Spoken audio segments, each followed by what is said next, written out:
Bell. Here. Bell present. Canella. Here. Canella present. Allen. Allen present. Bates. Here.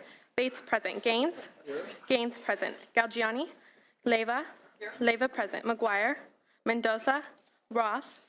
Roth present. Wachowski. Present. Wachowski present.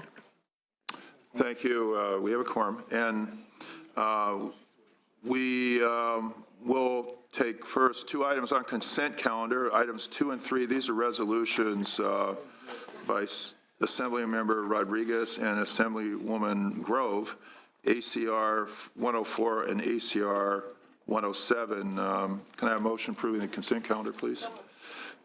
There's a motion. Call the roll, please. Senators Bell. Aye. Bell, aye. Canella. Aye. Canella, aye. Allen. Allen, aye. Bates. Bates, aye. Gaines. Gaines, aye. Galgiani. Leyva. Leyva, aye. McGuire. Mendoza. Roth. Roth, aye. Wachowski. Wachowski, aye. Now I'll turn the gavel over to Senator Canella. Yes. Make some changes on this committee. All right, so Senator Bell's SB 879.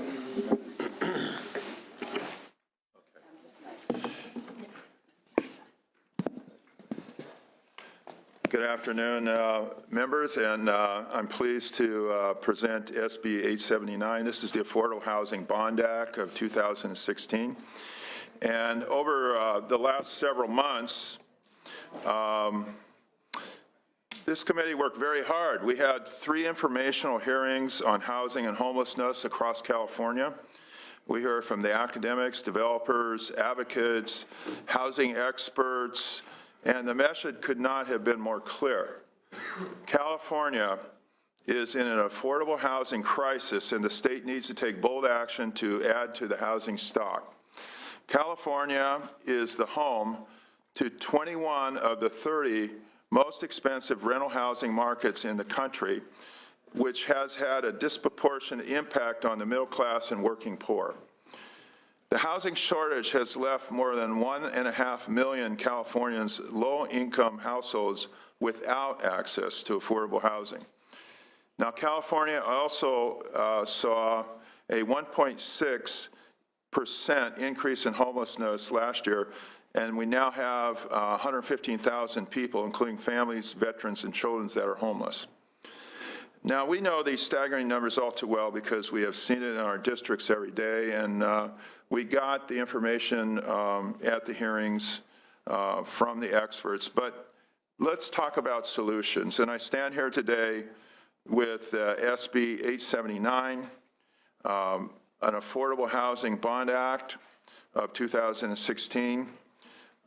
It's not the entire solution, but I think we have to look at adding to the shortage of affordable housing available to homeless individuals and hardworking families with low incomes by investing $3 billion to be expended and assist in the new construction, rehabilitation, and preservation of permanent and transitional housing. Now, let's take us back 10 years. The Bond Act is modeled after Proposition 1C, passed in 2006, 58% vote yes, which to date has led to the construction of 92,000 housing units. Similar to that program, this bill, SB 879, seeks to invest in critical existing housing programs, including the multifamily housing program, CalHome, transit-oriented development, and the Joe Cerna Jr. Farm Worker Housing Program. Now, investments in these programs also makes good economic sense and will create jobs and benefit our communities. Now, the National Association of Home Builders estimates the one-year impact of building just 100 rental apartments in a typical local area includes 11.7 million in local income, 2.2 million in taxes and other revenue for local governments, and 161 local jobs. That's per apartment. If you look at it that way, it's 1.62 jobs per apartment. The additional annual reoccurring impacts of the building 100 rental units in a typical local area include 2.6 million in local income about $500,000 in taxes and other revenue for local governments, and 44 jobs per apartment, or 0.44 jobs per apartment, or 44 local jobs for the 100 apartments built. Now, additionally, investing in these programs will help leverage our federal funds.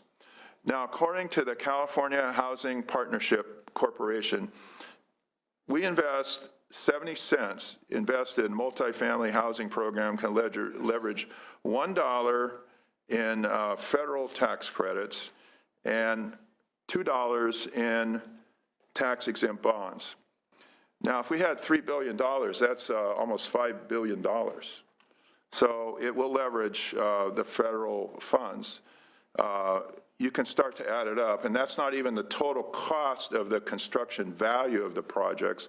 That's just the federal and the bond funds that are put into this. This bond fund on its own will not solve our deep housing crisis. I say that. There's a multitude of issues. We heard it all at the hearing. There's several bills that my colleagues have had that deal with this. But investment in these existing programs is a critical piece of the solution. The time for action is now, and I respectfully ask an aye vote, and we'd like to hear from our witnesses. Thank you. All right, witnesses in support. Good afternoon, Vice Chair, members. Marina Wyant with the California Housing Consortium. We want to thank the author for his leadership on this important issue. As you know, this is an unprecedented crisis that we're facing in California, and there have been many attempts across the board to try to solve this problem, both on a supply side, but at the end of the day, for those in the deepest need in the state of California, we will always need a state source of funding to help produce these targeted low-income housing units. We've been working with Housing California and several of our other partners for years at trying to secure a permanent source of funding for affordable housing development.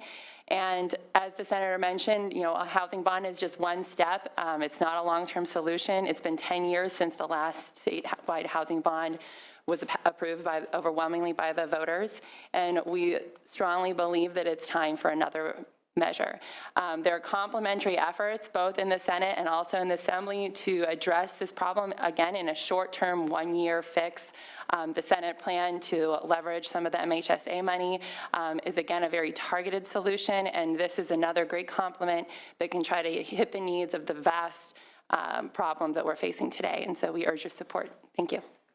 All right, other witnesses. Good afternoon, Joseph Bonniwell with Housing California. I want to echo Ms. Wyant's comments, and I also just want to highlight the fact that affordable housing comes with many co-benefits to our communities. You're going to be improving our families' access to and the quality of the health care they receive. You're going to be improving the educational outcomes and access to education for our children. You're going to have families who can access subsidized childcare, which will improve their job stability. And these are just a few of some of the things that we should also be thinking about when we talk about the crisis around affordable housing and why it's so important to make sure that our families have homes that are affordable to provide these stabilizing effects. Thank you very much. Mr. Chair, members, Dan Carrig on behalf of the League of California Cities. Obviously, our state is facing a variety of different infrastructure challenges. The League did support 10 years ago the significant infrastructure package that included affordable housing bond. There really aren't the resources right now to do much of anything at the local level when it comes to affordable housing. We appreciate, we know $3 billion is a big number. We understand the larger politics of this discussion, but we appreciate the chair's leadership in putting something out there.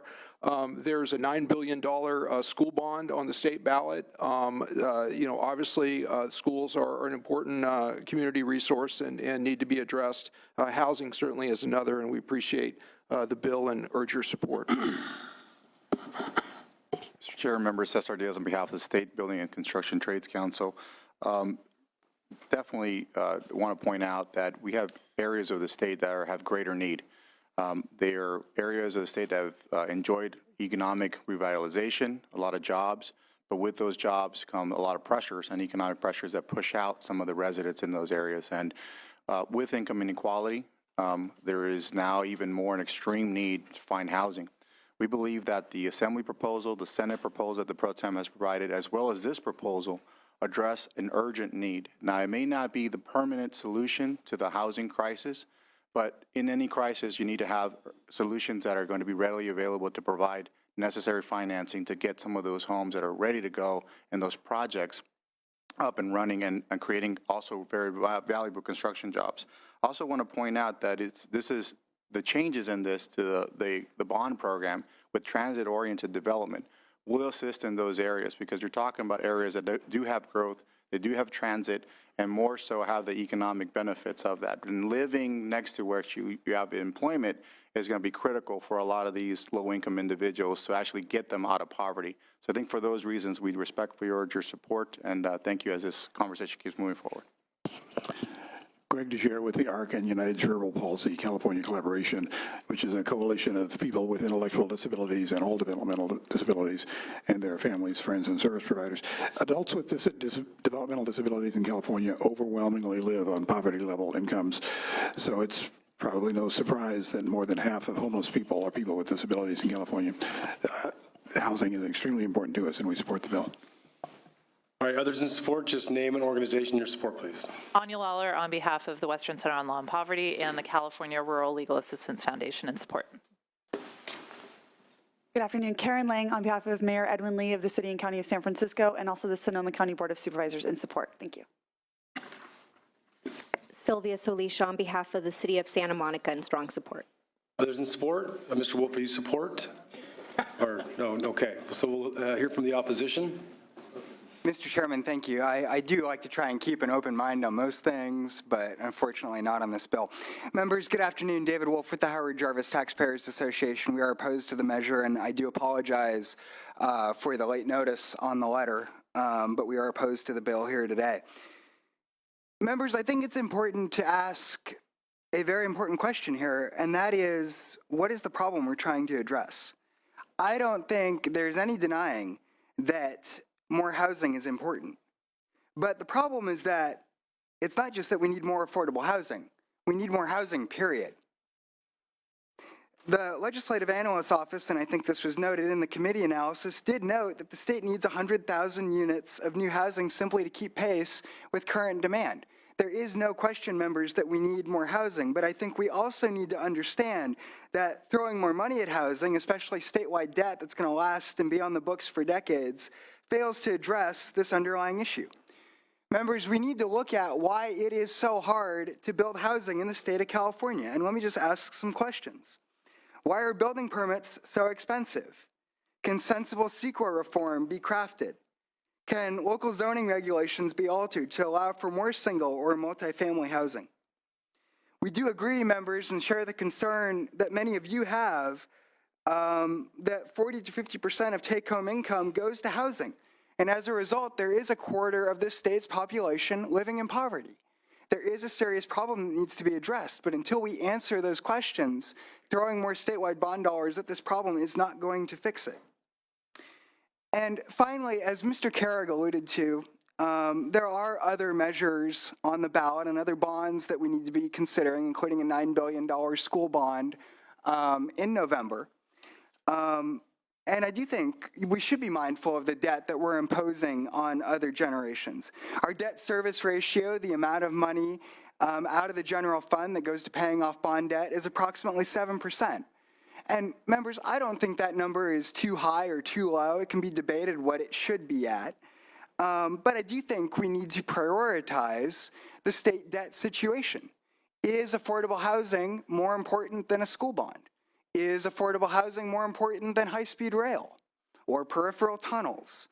You know, the governor's obviously said that paying down the wall of debt is important, and is important to him, and he's not in favor of a $9 billion school bond. Is he in favor of this? We don't know. So I think there's a number of questions that need to be asked and answered before we place more debt on the citizens of California. I'd ask for a no vote. Others in opposition? All right, so another gentleman wants to speak in support, so go ahead. Yeah, Chair and members, I'm Richard Hobbs, Executive Director of Human Agenda and Immigration Attorney. We're part of Apoyo Campesino, which is a coalition of groups, the Center for Farm Worker Families, the Food Empowerment Project, and other organizations. We point to the incredible need for additional farm worker housing in the state of California. Farm worker households have the poorest housing condition, the highest rates of poverty, the greatest overcrowding, and the lowest home ownership rates of any households in California. Personally, I have visited encampments of farm workers living in tents in Gilroy, without water or drainage, and other living conditions in Monterey, Santa Cruz, and Santa Clara counties, where farm workers are 4 to 6 to a room with a hanging light bulb, a microwave, and latrines. We urgently support inclusion of the Joe Serna Farm Worker Housing Fund, and we urge the building of farm worker housing by nonprofits and stock cooperatives, whereby farm workers obtain ownership of their private or corporative housing. Finally, we want to draw attention to the plight of the onerous existing practice in the 24 migrant housing centers in California, which require families to move at least 50 miles away in the off-season, resulting in the academic failure of migrant children. We ask that no distance move requirement be placed in any part of this bond bill addressing the plight of migrant farm workers, since no other states require it, and the existing HCD regulations are doing devastating harm to migrant children. 97% of migrant farm worker parents in these 24 migrant housing centers believe that their children would benefit from completing the school year at one school. Thank you very much. Senator Bell, thank you. How would the money be allocated? So I represent Central Valley and Central Coast. We don't have mass transit for the most part. Would we be eligible to get some of that bond money? And then what are you thinking about the formula to distribute that money throughout the state? Well, I think the Prop 1C program, which has generally been accepted as a pretty successful program, right as of now, they've allocated and spent over the last 10 years, all the money throughout the state of California, and they have had an equity allocation. This program would be supervised by the State Department of Housing Community Development. In your district, what happens to be a district that probably would benefit from programs like the Cal Home program, first-time home buyer, multifamily housing program, of course, the farm worker housing program. I believe your county has some transit-oriented development that are proceeding in the planning. Stanislaus County, I believe, has a housing trust. So those programs, the programs would be all eligible in your area. They would benefit from those programs. Okay. My feeling is that this is a program for a statewide element. Of course, we want to see the housing built as quickly as possible. So I think it would benefit all areas of the state, and we can certainly make sure that happens. We may need to couple this with some CEQA reform to make sure it gets built quickly. So. Well, there's a lot of work to be done in a lot of areas to help with the affordable housing. However, this is a bond program. We're putting a bond measure together here, and it's my feeling that it's not quite accurate to say here is the debt service level today, because if these bonds are sold, the bonds will be sold over time. So you have to look ahead and see what the debt service is going to be and what the debt service ratios are going to be. And for example, the state treasurer will be fiscally prudent. But I'd like to point out that we're not just looking at debt service ratio, we're looking at interest rates. And this is one of the best times ever to sell general obligation bonds for the state. Who knows what the rates will be later. We have to take advantage of the market, and this will be a benefit for the economy of California on top of that. All right, other questions? We have a motion from Senator Roth, and we have a question from Senator Wieckowski. Senator Bell, since 2006, when we had the last bond, the housing crisis has become more acute. I'll buy into that. Part of the bill in front of us has money for renters, and then as you discussed with the vice chair, the Cal Home, which is a first-time home buyer. There's some transit-oriented homes for sale. There's critics that would say rental housing, at least in the crisis, will provide more bang for the buck because the home buyer programs is really a lottery, and it gets, you get 40,000 people that apply for it, and 3 people get the house. And that's great if you're one of the 3 people, but that money can be used over to build just more rental housing or migrant farmer housing or infill structure, whatever it is. What say ye? Because, again, I think in 2005, an argument could be made for more home buyers because money was available, but now the housing needs are so acute that giving a few lucky winners a house that they own versus a half a dozen people a rental may not be the best use of the bond. Okay, I want to run through the programs again.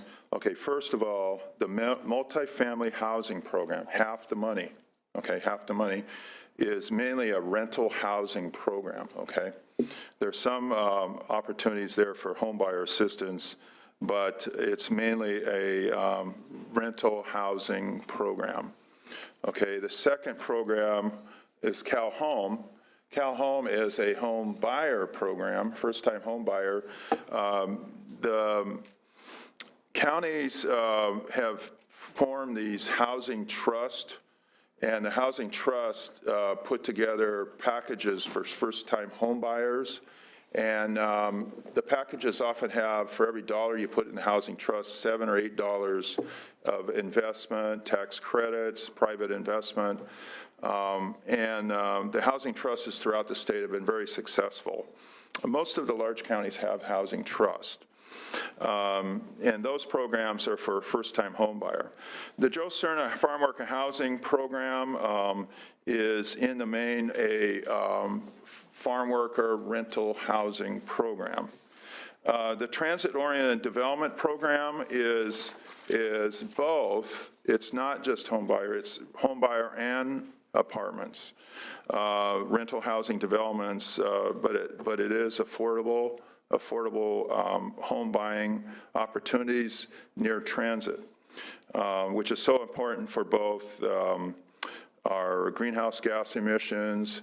And I'd like to point out there's other funds available that can be blended with that from both the federal, state government, transit funds and so forth that will layer on top of that will help incentivize the transit-oriented development programs. But it is a apartments and home ownership. The infill infrastructure financing, those programs are higher density housing, mixed income in locations developed, designed as infill, and it's for new construction, rehabilitation, acquisition of infrastructure.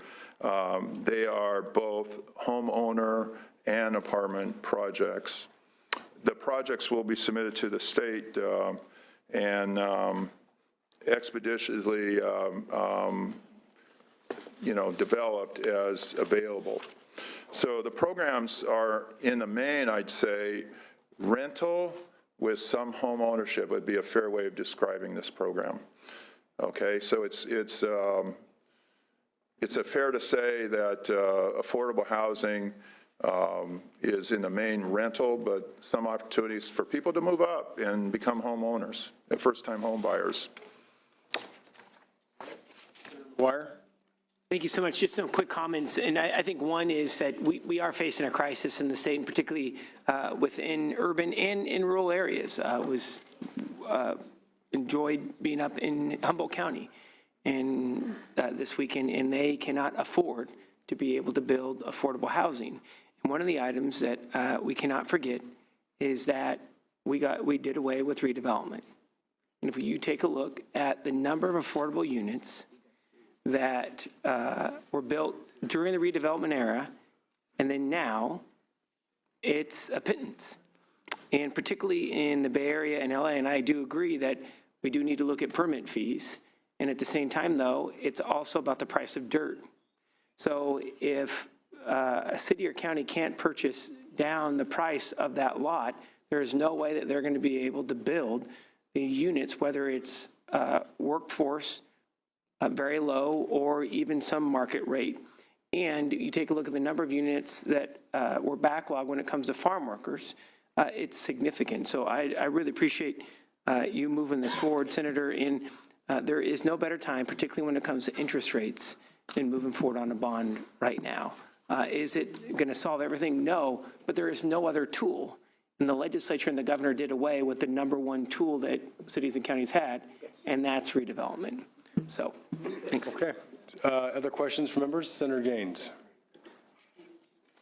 I'm just curious as to CEQA and looking at reforming that. We had a project, a housing project in the Sacramento region a few years back that was challenged under CEQA due to the color scheme of the homes in the project. And it just seems to me that it's gotten way out of hand in terms of what the initial intent of CEQA was. And you could have a huge impact if that process was reformed and simplified, that would allow housing to get approved on a much greater basis throughout California. But I think it's been used for purposes that were not originally intended. And so I guess the question I would have is why aren't we looking at reforming CEQA? My concern is that we are adding on additional debt, and there's a number of bond proposals that are moving forward that will encumber the state. And I think, as David Wolf said, we've got to be careful in terms of what the priorities are from a bonding perspective. Okay. Thank you. I think I want to inform the committee of discussions I had with the Department of Housing and Community Development. They are coming out with their new housing plan for California. Okay, this plan is going to come out in, I think, around July. And we will have a hearing on that plan in this committee, and perhaps more than one hearing throughout California of this committee, where we want to have your input on that subject. I think the broader issues that you raised, CEQA, other kinds of issues, permit, fees, I heard a lot of different issues that come up. I think that we need to have a review of the plan and come up with what our opinion is on that and what kind of direction we want to take on the state's housing plan. Now, my understanding is they haven't produced a plan for 15 years, okay?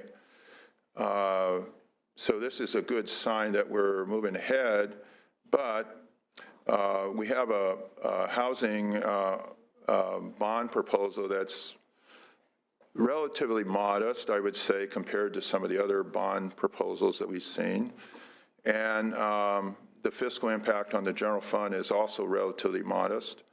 However, the economic and fiscal benefit in terms of value of the housing, if we can match the 1C in 2006, 92,000 units, if we can come up with a match to match that set of parameters somehow, the fiscal benefit will far outweigh the bond cost of this measure, Senator. And when we have those housing hearings, we can discuss fully some of the there's a lot of broader issues on housing. We all have different perspectives, on that. And generally, I agree with everything that we heard at the hearings, including CEQA and other things we heard at the 3 hearings we had.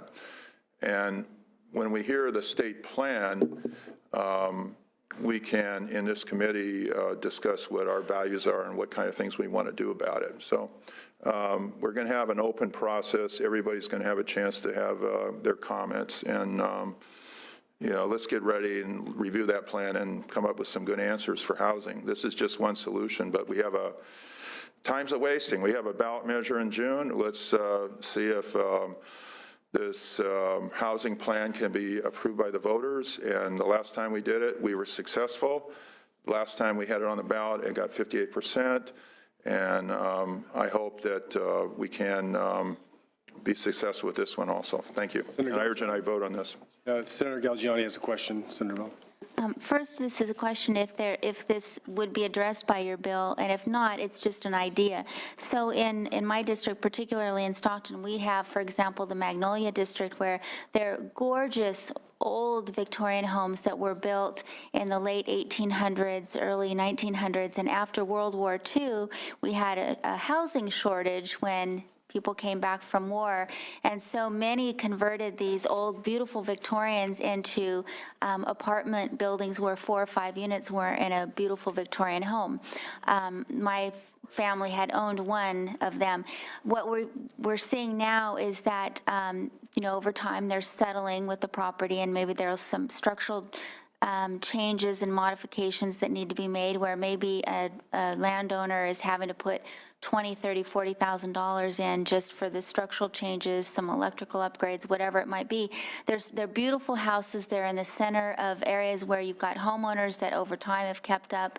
And so I'm just wondering if there's an ability for someone who owns property like this, who provides affordable housing units in their property, but is there a way to help them stay in compliance so that they can continue to offer that housing with low-interest loans or upfront money or something? Because I understand that because the homes are older, it's not possible to get a conventional loan the way that you and I would for newer homes, and that's a roadblock. Okay, I got a great answer for you. It's in the program. It's called the Infill Infrastructure Housing, and it's on, if you look at page 7 on your report, the infrastructure, infill infrastructure financing, this would help us with infrastructure and rehabilitation projects, as well as the transit-oriented development and the multifamily housing program, which it sounds like that one was, is also eligible. It would be eligible for that. So you would be able to get rehabilitation, because this isn't just new construction. It includes, we have to maintain our housing stock. As we know, we can keep building housing, but if we just let everything fall apart, that's already there. And we have some, like you pointed out, some lovely stylistic, significant senior citizen housing from the age standpoint, lovely housing, beautiful architecture and so forth. We would like to maintain that in a high quality standard, and to maintain it, you have to put money into rehabilitation. So this program would allow rehabilitation projects like that. And if you have a neighborhood plan to upgrade that, that'd be the perfect plan for the city of Stockton to apply for and say we want to rehab X number of housing units in an area, a neighborhood that they want to upgrade all at the same time. And that's a kind of project that would really boost an area. It'd help in terms of your property values, your maintaining the housing stock and so forth. So those kinds of projects would be eligible under this. Great. Other questions? Yes, Senator Bates. In the bill itself, Senator, page 5, section 5357.6, it says the legislature may from time to time amend any law related to programs to which the funds are allocated. And I'm wondering, why do we have something like that in here when the legislature basically has that ability? My concern is clearly that would go to CEQA perhaps, which wouldn't necessarily be a bad thing on a project-to-project basis, but it also, I think, could undermine the discretion and prerogative of local government. It should be a partner with this. And I've seen, as we've gone forward, that the state is basically, in some instances, taking a superposition over local land use with significant unintended consequences I'm seeing in my district. So Could you respond to the why this is in there and what it's intended to do? Okay, here's what I'll do. I'll look at that. I don't intend it to be a state unfunded mandate or any kind of rules on the cities. That's not the intention of that. I think it's more for like coordination of city loan programs to match the state loan programs in terms of financing the housing. So it's morely about the financing of the projects, because this bill is really about financing. It's not about those kinds of things you mentioned. So if you would like, I will work with your office to clarify that. Okay? I think that's in every bond measure, that language, so. Yeah. Okay, seeing no other questions, we have a motion from Senator Roth. Would you like to close, Senator Bell? Okay, have the secretary call the roll, please. Senators Bell? Bell, I. Cannella? Aye. Cannella, I. Allen? Allen, I. Bates? Gaines? Galgiani? Leyva? Leyva, I. McGuire? McGuire, I. Mendoza? Mendoza, I. Roth? Roth, I. Wachowski? Wachowski, I.